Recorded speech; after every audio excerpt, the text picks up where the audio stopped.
Today we will discuss a very, very important question, but first I would like to mention the forum we are here and to say that it really is, its aim is to force the changes.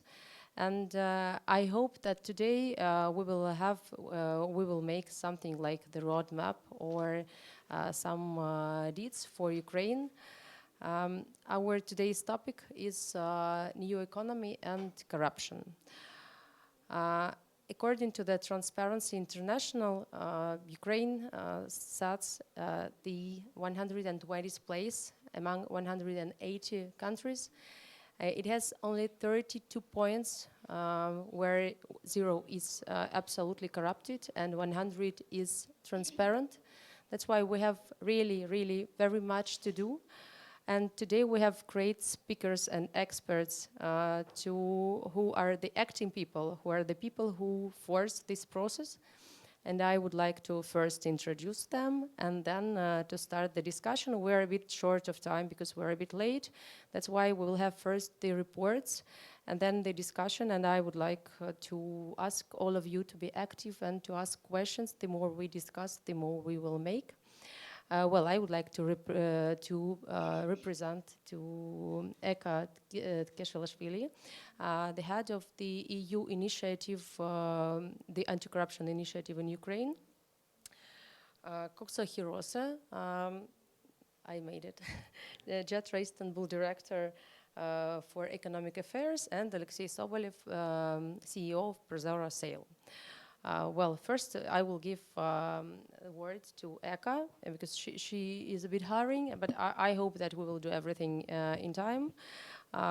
First, the small reports, and then we will discuss, ask questions, and just to have the conversation about the topic. Very well. I guess it's already working. There are a few examples that one can talk based on the experiences that Ukraine is developing, but then not only in Ukraine, we have ample examples of that in so many countries already by now, including the country of my own origin, Georgia, in that regard.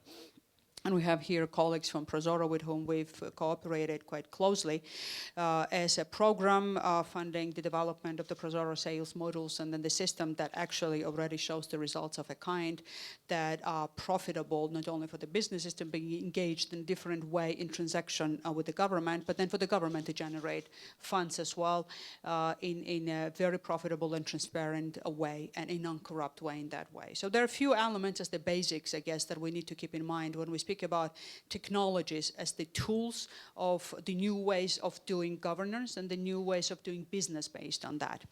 First of all, we have to definitely understand that interfaces per se, in terms of what we see as the customers, are just a fraction of what the system itself represents when it comes to transformation of the whole cycle of the business process, starting from the demand side of it, from the side of the businesses, but then supplier side of it as well, obviously, when it comes to the governing bodies per se.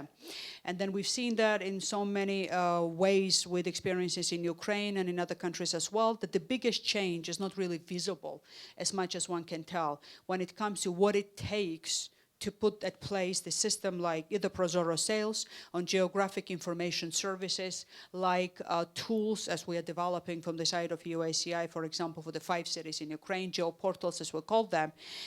When you have the final product, which makes it easy for the consumers to use in a transparent and easily accessible way, one can think that it's very easy to put that at place. And in some regards, from the technical point of view, it is.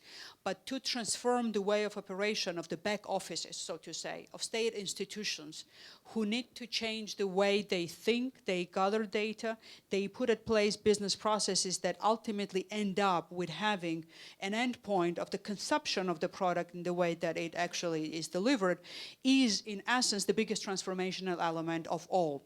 Because what we see through the systems like that, we see that the state functionaries at different layers of the management and service provision from the government start to act in a completely different way.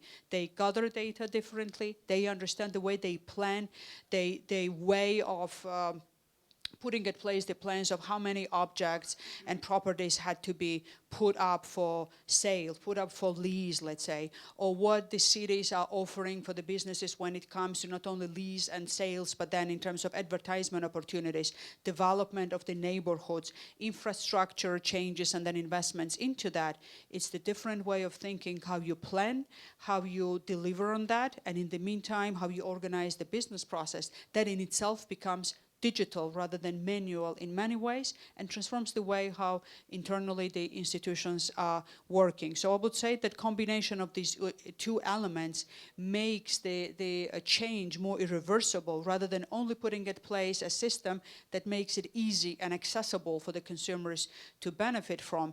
Because yes, if you have the systems like that put in place, it's difficult to go back to what was previously, because when you're getting used to the easier way of consuming service from the state, you are demanding even more, rather than are okay to do backwards in the way how it was.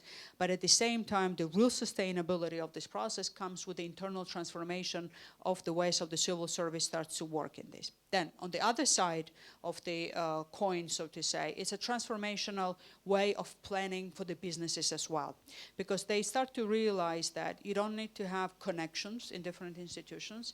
You don't need to pay bribes to get information. Documents is an easiness of doing that, but full digitalization of the whole investigative and prosecutorial services.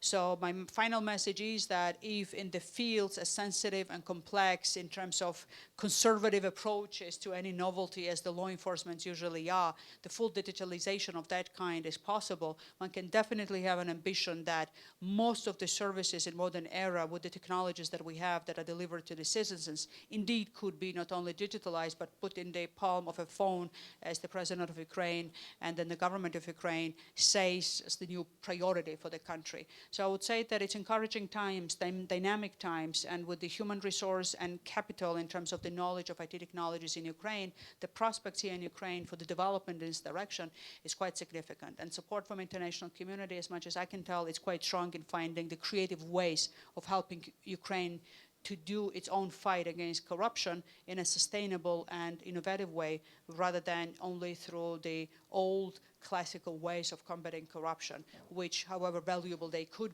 not be sufficient and then most up-to-date than when it comes to 21st century, where we are in 2019 and further on.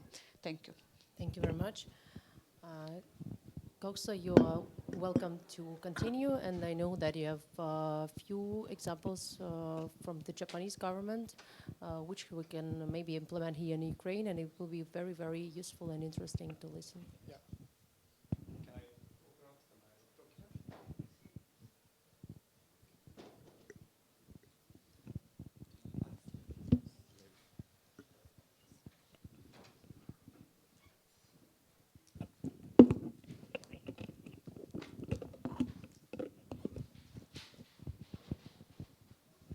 So I'm Kozo Hirose from Ministry of Economy of Japan and Japanese government. And this is some kind of today I would like to introduce the Japanese government's digital transformation projects, METI, DX, and it's beyond. METI means some kind of the Ministry of Economy, Trade and Industry, and that is my organization name. So this initiative is aimed at accelerating the user-centered government in Japan, and devoting to the innovation, social innovation for the world is my topic. But before starting with the main topic, what kind of images do you have of Japan? Maybe there's some kind of the efficiency, innovation, technology, but in the government sector, we haven't realized it in 20 years, I think. You see that some kind of the problem in Japanese government. Maybe it's very similar to the other countries, I feel. But we are having the still paper-based administrations, no rules for the data management, and the silos of data, and the scarce of analyzing capability. It's a Japan's real situation, I think. And there's no innovation in 20 years, I already say. You know the impression of the Toyota, Sony, or some kind of the other companies, but our government sector is very not updated to the digital ages, I think. So we launched the METI DX offices in last year, and we are having 3 goals. First is the change organization, second is the change methods, and third will be the change society. And So I would like to say what we did. And first, for changing organization, we hired the IT professionals from the IT companies in Japan, like Rakuten, was Oracle, was NTT Data. And we also provide the workshops for the younger employees to learn design thinking or the data analytics. That's because our capability is still shortening such a type of the professionality, I think. And we are also providing some kind of the YouTube programs through the YouTube. And anytime, anywhere, we are very busy persons in the government sectors, but we can see some kind of the YouTube programs through the YouTube. And for the changing methods, we make use of data analytics, like making use of the research. It's some kind of the visualized data related with the regional economy. And also we use private services like a Tableau. It's very helpful for us to analyzing some kind of the data and showing the impact of the economy, impact of the policy. It's a very good tool for us, I think. We also collaborate with a new type of the players, such as the NGOs, named Code for Japan, or the agile development with IT startups and making use of the crowdsourcing. It's some kind of the very popular methods for the private sector, but for the government sector, it's a very tough thing for us to proceeding some kind of the boss was our ministry, I think. And but it's some kind of the cutting project. So just now the private sector will be thinking about the government will like to change a lot. So for changing society, we launched a new platform for businesses or the students. We make use of the My Number system, like a corporate number or the personal number, to enhance our services to be more user-centered. Like some kind of for the businesses, we digitalize the public services for corporates and standardize the data sets and APIs for the corporation for analytics and the accumulation. We connect private services and the public services through the APIs.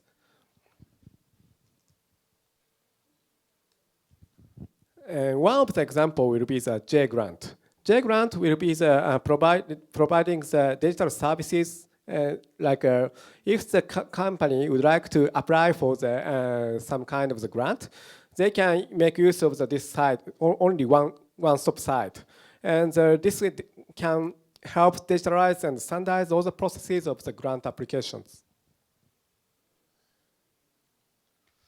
These are our efforts to realize user-centered government in Japan, but we would like to go beyond and look at the assessment of good practices by World Bank, like to protect privacy and empower people. Maybe it shows India and Estonia is a good practice for every country, I think. But why India? Maybe you know the Estonia much, I think, because the EU is some kind of promoting the Estonia's cases to the other European countries. But India has growing around 6 to 7% per year. Digitalization has driven growth in last decades.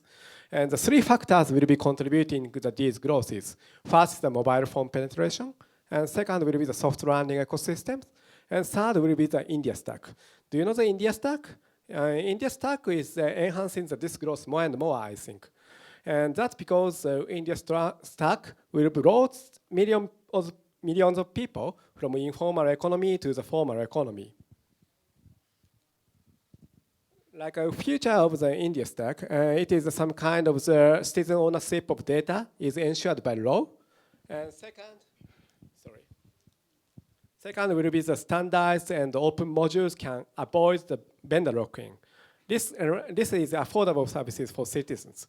And the linking each layer loosely, this enables the expansion of the features layer easily.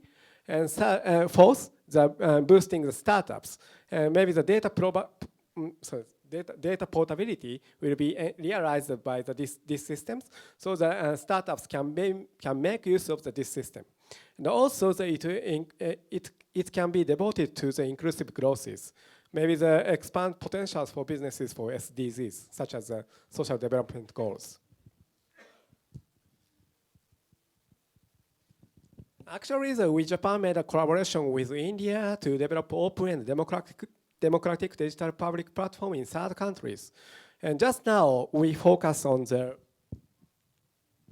Africa. That's because the boom has coming in Africa. But just now, we still seek for some other countries like Ukraine or the other countries in this region, I think.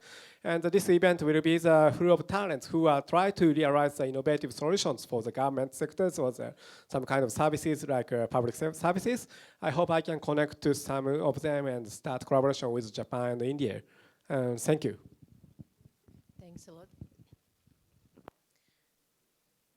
Alexei, you will be the last to make your report, and then we will discuss a bit.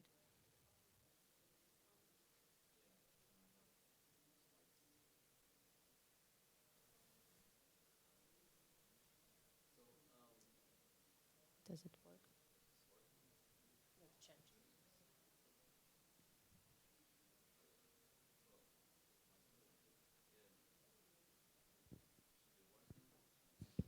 This one is working.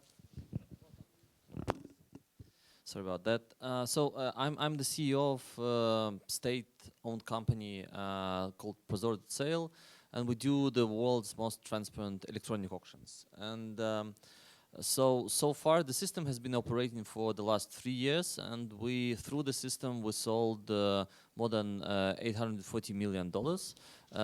Just to give you the scale of the system. It all started as a project by an NGO, Transparency International Ukraine, and later was transferred to the government. So this is our approach to reforms in like using IT systems to reform the state sector by building them on NGOs and then transferring them to the government so the government could run that. So previously I was a project manager for Transparency International, and later when the government established the state-owned company, I became the director of the company. So how is auction system different from all the other like auction websites like eBay and whatever?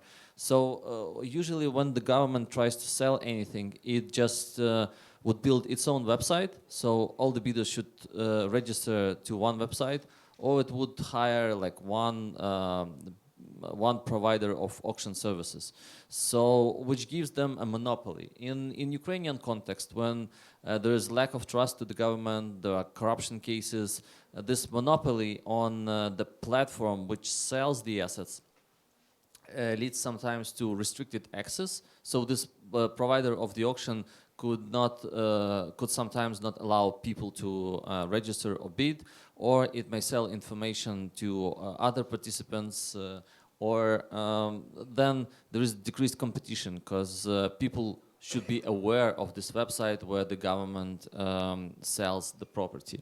So how we approach this, we have innovative two-tier system.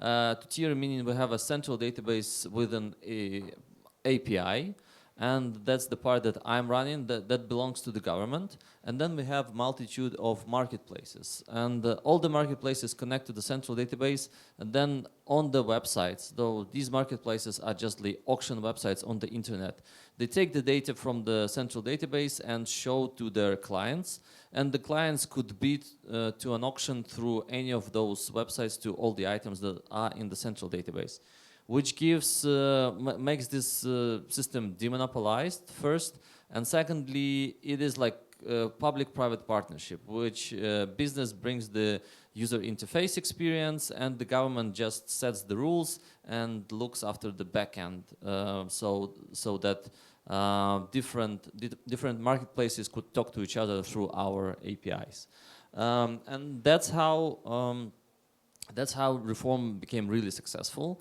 And after the auction, another part of the reform is the central database publishes all the data. So basically, you can see all the steps of the processes, all the bids, all the names of the bidders, the documents, the signed contracts, which gives the system way more trust than usually expected in Ukraine, which allows the government to make a transaction. So every transaction for an auction would be a competition between several businessmen, which means that someone would lose, and in a low-trust country like Ukraine, that someone would say that the bidder won because of some corruption.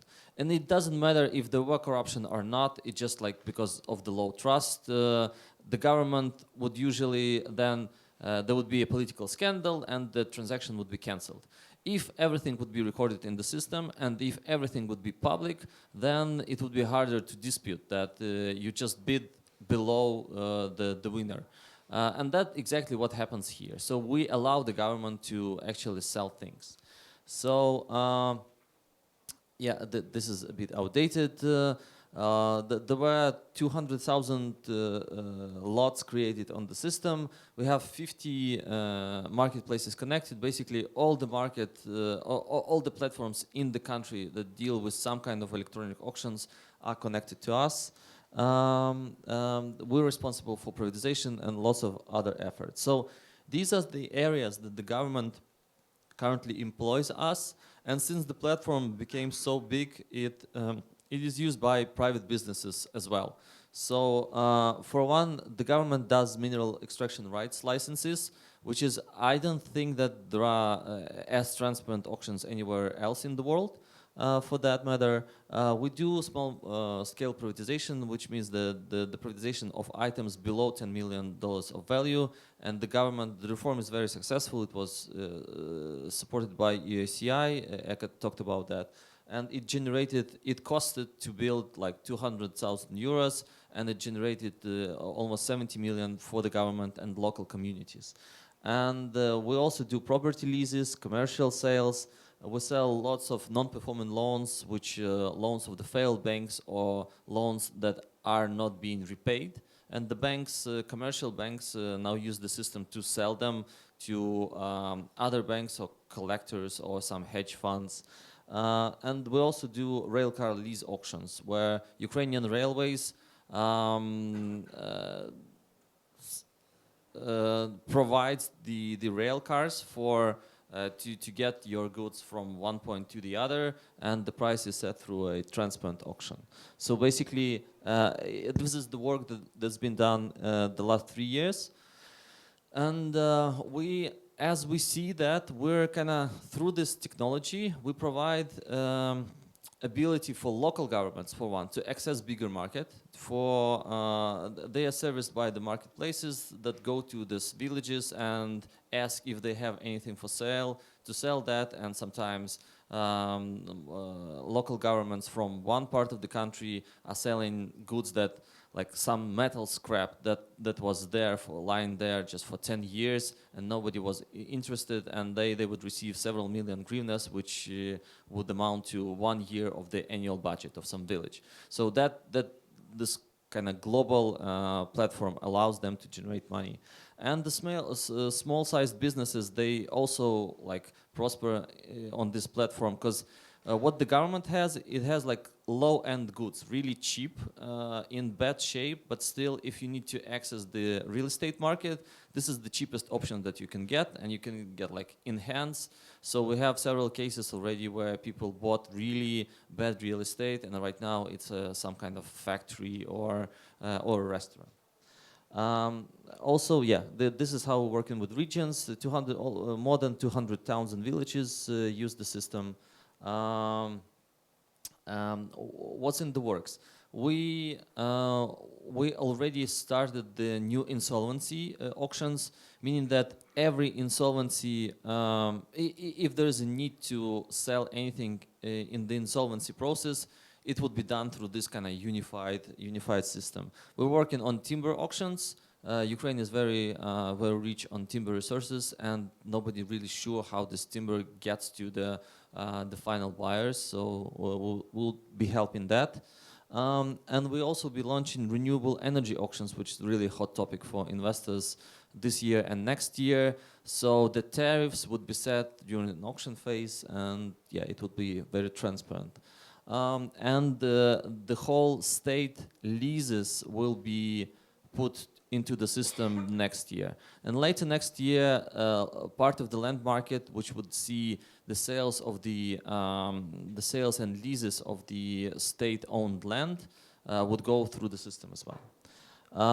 We received 2 international anti-corruption and like IT awards. So this is not just the system that Ukraine acknowledges. It is very well known in the world system, and the system also is fully open source, which is part of this whole kind of transparency idea, that anyone could check and see that there are no hidden rules or anything like that in the source code, and which also allows any other country to just copy the code and install it. And we're currently in talks with other countries in Europe who might want the similar systems for them. That's about it. If you have any questions, yeah, I'm glad to answer.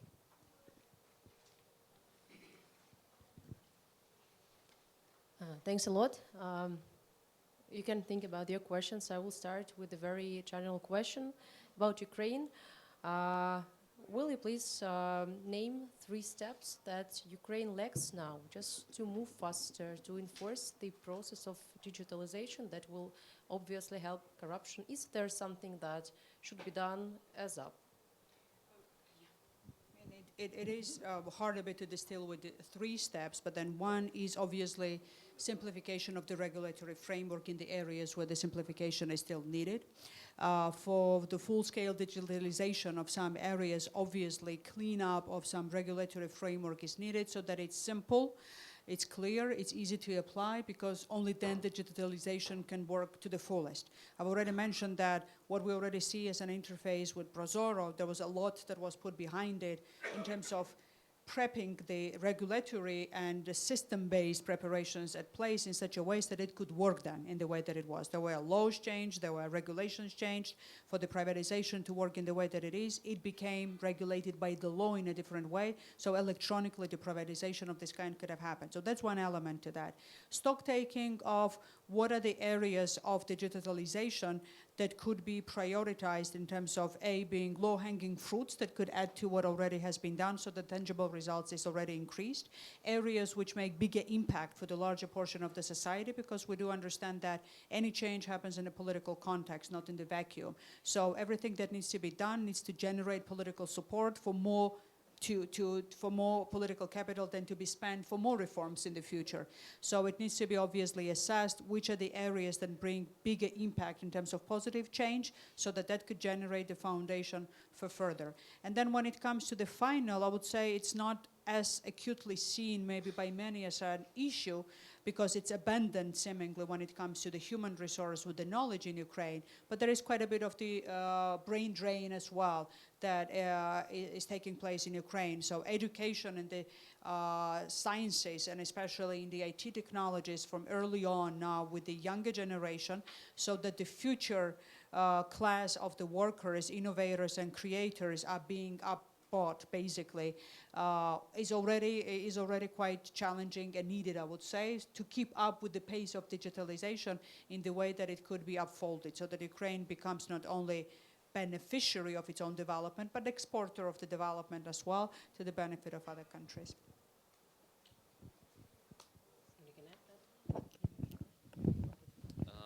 Yeah, right. Yeah, I see. So we have 2 digital ministers, I would say. So one is the Minister of Cabinet of Ministers, and the other one is like Vice Prime Minister responsible for digitalization. So they have all the good ideas, and they approaching what needs to be done. So first, we have lots of like silos of data, right? So they combine the data to for the people not to put all this different like information in different registries, so the government would take care of all this like registers by itself. You just register once and it provides you all the needed information to all the other government agencies. So that's one that's already installed, I guess, but kind of we need to expand that. The other one would be, so we have really outdated rules of cybersecurity for government sector. That needs to be like this whole agency responsible for that. It will be relaunched, and there would be a new law on that, because it stifles the innovation and it stifles the ability to work in modern environments. Like our system is working in AWS, Amazon Cloud, which is not really possible in Ukrainian security, like these laws. And I guess this clouds need to be allowed. there's one, like the personal information and the strategic information of the government that probably needs to stay inside the country. Probably everything else could be allowed to do that. And the last one, I would agree with Eka that the more people we have, it is, everything else is there, I guess, like the government support, the donor support, the political will, the technologies, so there's no lack of that. We just need people capable, able to pull this off, to run projects. And there is a relaunch of this like professional government agency that does hiring of people, and we need like many more reformers and people able to run projects like that on scale.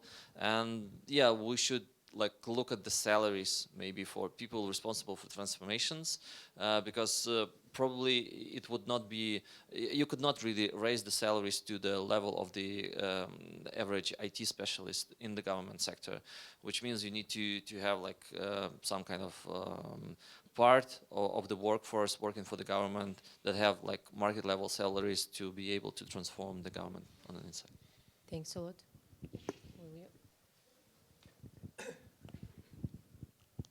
Sorry, I just know the Ukrainian situations not so much, but I feel the leader change will be some kind of the key point of the turning point of the to anti-corruption movement I have heard. And so in Japan also some kind of the regime change has brought in the e-government activity inside the government, I think.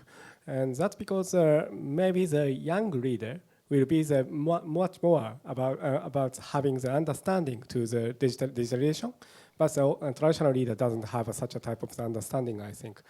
And also I feel that Japan is a little far from the Ukraine, and I don't know we are very far from the corruption in these 20 years, I think. But still, some kind of transparency will be needed for the government activity, I think, because the company, the distance from the government and the company will be so far, rather than the Ukrainian cases, I think. And so maybe there's no corruption, but on the other hand, there's not a mutual understanding with each other, I think. So our government started to launch some project to collaborate with the private sectors, and I feel his case is very good cases, and I feel that Japan is also introducing such a type of the auction system inside our government, I feel.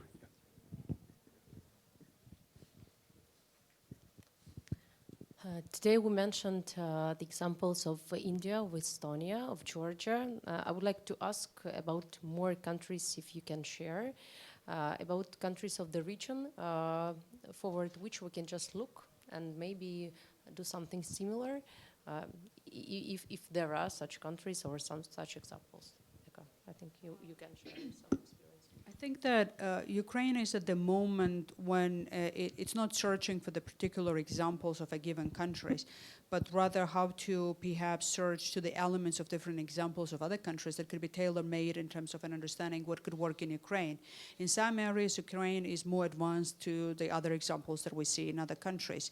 And in different areas, it's more fragmented, so to say, which countries could be of an example. Let's say if we speak about the registries and then consolidation of the data through one entry point for a citizen, we have quite a bit in Georgia already when it comes both to an individual and then the businesses as well. Quite good as the systemic developments in Lithuania as well, for example, apart from what we see in Estonia in the immediate sort of neighborhood, so to say, for Ukraine. So I would say more important for Ukraine is not to look into the examples of other countries right now, but to have an assessment of the situation as it is in Ukraine and to see what is a possibility of consolidation of the platforms and then the data. And with the new systems that European Union promoted, like Trambita as well, when it comes to interconnectability through the pipelines, basically, for information export and import, to see how that consolidation of data could become actually the basis for easiness of processing information through one entry point, through all of the governmental agencies, because that remains to be a challenge in many ways. Assessment of how the interoperability of the data as they are stored now in different registries is an issue or not, because as it happens so in many instances, services in Ukraine, they developed in an eclectic way. So there are registries, there are a number of registries, but how interoperable at this moment the data are for sharing purposes of the kind that government has an ambition to do in a good way, that's the moment. So I would say that this is the stage when Ukraine needs to dive deep into the assessment of where they are in terms of the data holders, and then what kind of data they have, and which are the areas which could be the best for digitalization in this momentum of a year or two, I would say, and with midterm and long-term perspective afterwards, and then to inquire with the examples of where they could find some examples to look for, because the cases would be too many now to name. It's already not novelty to speak about digitalization of the services within the government, and based on that, with the way how they interact with the businesses, I would say. So I don't know. I could add that our system was created like it is unique in the world perspective. It is not like technological system. It's like political technological solution. So we have the technology, we have the transparency, which allows politicians to make decisions.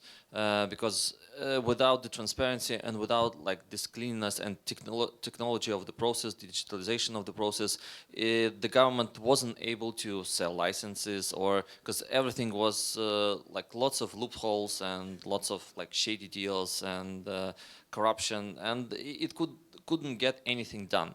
So which means that when you develop anything, you can't really copy the system from everywhere else. You need to, because the government is political. We don't have this like professional civil service per se. It is intertwined with all the politics that the country had across the last like 25 years. So you have to solve both the technological problems and the political ones. And we need to do the housekeeping with the registries, unification and all the stuff. And the thing that I guess, so the government, I believe in the next several years, the government will be able to do that, and we will have from the side of the government more or less controllable or like digitalized environment. But then, and I think also that this invention of Prozora systems, it would lead to more transparency than usually these systems have in other countries. So we're disclosing more data than anywhere else in the world, and that helps us politically to safeguard the system from politicians, from different vested interests. And from what we could have on the like government citizen side is in India. There's a nice example of Aadhaar, the system that took biodata from more than 1 billion people. They all registered in one system. They, even in remote villages, we would love to have that, I guess, in Ukraine, where like 40 million people or who's left, the government would understand where everybody is, how it uses the government services, how it connects to the government. So the government starts to make decisions based on data, and that would really help a lot to solve lots of budget problems and all the stuff. So, but that would also require the government to actually implement something like India did. Okay, I totally agree with Eka. And maybe some kind of the digital government system should be based on each country's situation, I feel. And Japan is a little bit a more complex government system. So we have to need to more collaborate with private sectors. But maybe in this country, I feel that more and more political revolution or the reform will be needed because of the corruption will be everywhere. I have heard. And just now the regime change has been caused much changes, and this is some kind of momentum to change a lot, I think. And but still, the government doesn't have a capability to how to reform or what type of plans we should have. I feel that such a type of the private sectors or some kind of the professionals from outside, like European countries, like Estonia or the Baltic countries, will be needed for these countries. But still, we need some kind of the processes of the design thinking or some kind of the more and more collective methods from each opinion. Maybe but in that case, some kind of the political power would like to object such a type of reform, I feel. But in that case, the leader should have to be more strict to take the side to the reform, I think. comment. I think when one goes at this stage of implementation, when you understand what is the need and what needs to be done about it, then obviously comparative study is good to understand what's the most efficient and economical way of doing it, what delivers quicker in a stable and secure way, and what costs less in terms of maintaining the system as well. Because when implementary, especially if you deal with the public money, obviously, or if it is a donor who deals with the other type of the public money as well from other taxpayers, you have to always ask that question, what delivers to what is need to be delivered in an efficient way, and then what happens after so that it's sustainable, so that how much it costs to maintain the system when it comes to either human resource to maintain it or financial resource as well. So the mistakes that were done maybe in some other countries are as educational as the good examples as well. Not to do something that is very flashy and very good, but it costs a lot to maintain it then. And then it becomes a bit of a burden for having it at place rather than a benefit for where it was built.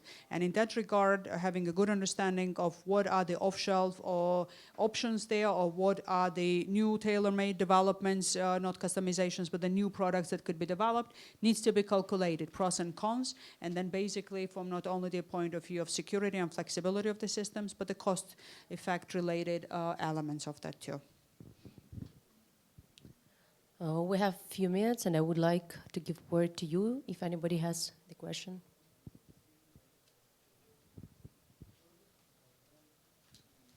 Yes, thank you. My name is Matthew Murray, and I work on anti-corruption issues across the region. And I'm working on a project right now in Armenia where they are looking for best practices on how to use the system of asset declaration in more sort of scalable ways. And so I'm just wondering what experiences you can share from Ukraine, because this system for asset declarations was installed, I think, somewhere around 2016, and by now one hopes that it's showing some results and maybe good examples of that, maybe not, maybe how it's not working. So I'm just curious what the experience has been, and particularly how effective the Ukraine system has been in linking to different databases. Well, it has both positive and negative sides in terms of how the system developed in Ukraine. First, the system is really vast and it's well functioning when it comes as a data holder, so to say, of the e-declarations. The legislation itself is quite extensive in terms of the scale of the types of the civil servants, so to say, the depth of it, who needs to submit the declarations, and then what kind of information you are submitting. So it's pretty advanced in that regard.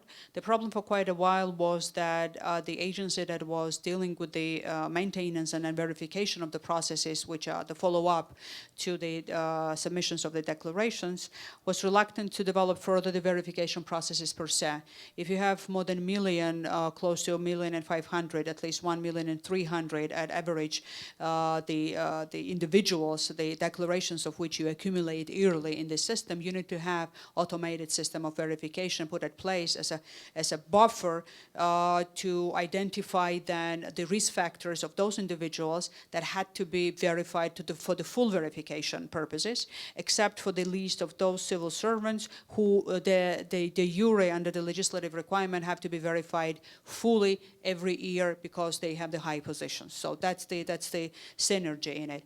It's a new development in 2019 that the verification module has been already installed in the system with modification of some of the rules that we attached in terms of development algorithms for assessment of the risk factors, which is pretty good, but could have been better, so that with the new leadership of NACP that is expected, which is the agency who is a custodian of the system, National Agency for the Prevention of Corruption, that even further these rules could be developed. This was a strong requirement under the microfinancial aid of the European Union to develop the system so that it would have had valid verification mechanisms embedded into it. So it's the very beginning of application of this tool with close to 1,000 declarations that have been verified with the use of this system as a result of the prioritization through the verification module.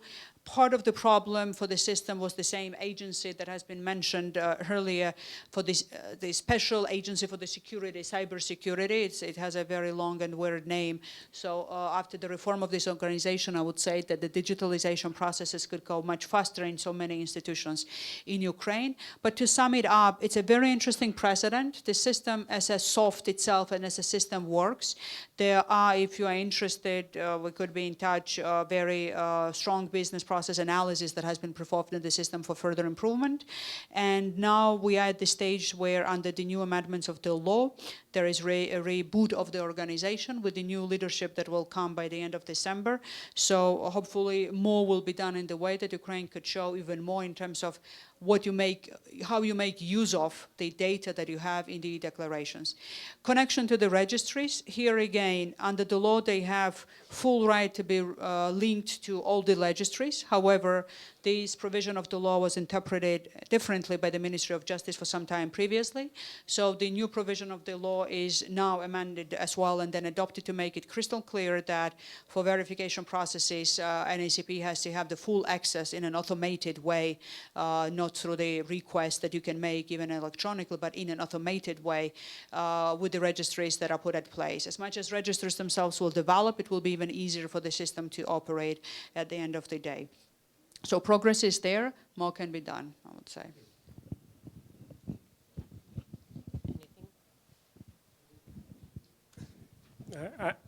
Sorry, I have heard Armenia's situation just now. Maybe there's some kind of the diaspora will be supporting for the Armenia's IT government changes, I think, and it is a very good news for Japan.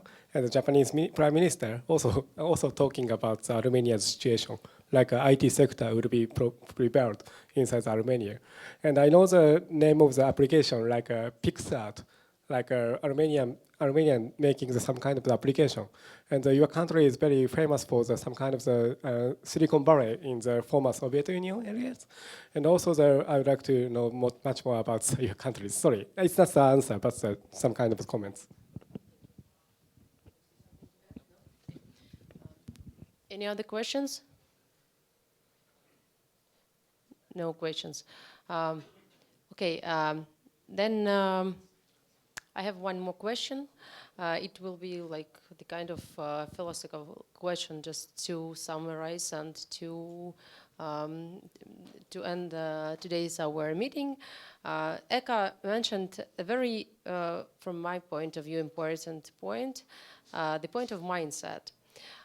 Can you please tell what is the problem of enhancing and enforcing the process of digitalization in Ukraine concerning the mindset? Because it's very useful, for example, for us journalists or in other people that are not in the sphere, but that can help and by that way, again, enforce the process.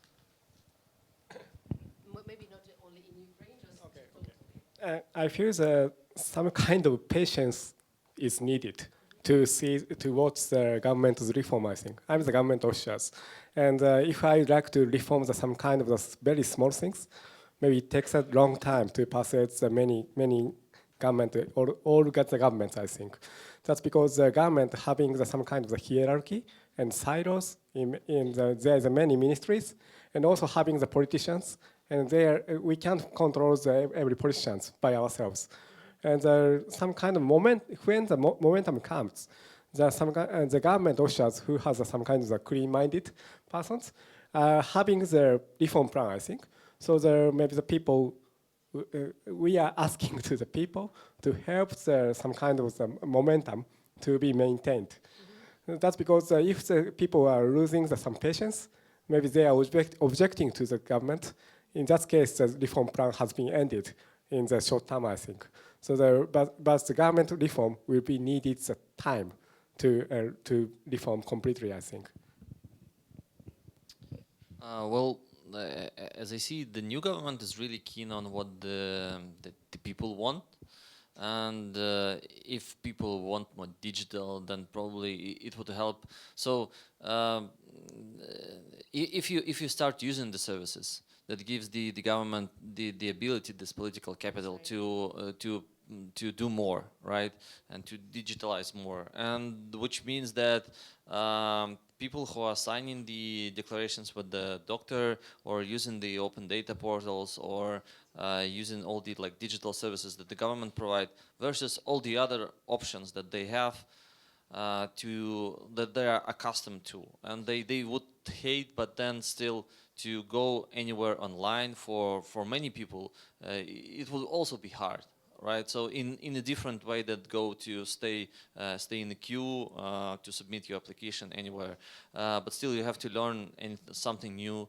But you have to kind of do that if you want a more like transparent country, more controlled one, and that's the benefit for you. You kind of saving time, and I see that the mindset of the people is changing.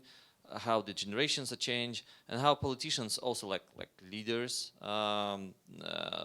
provide themselves and set the examples. So yeah, we will need more time, and we need just more examples and more users, and everything will be fine.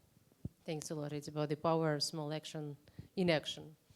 Thank you very much for this meeting, for this discussion. Thank you for your attention and for being here. I hope that after this panel, the good conclusions will be made, and then we included some reports, and everything will go forward. Thanks a lot.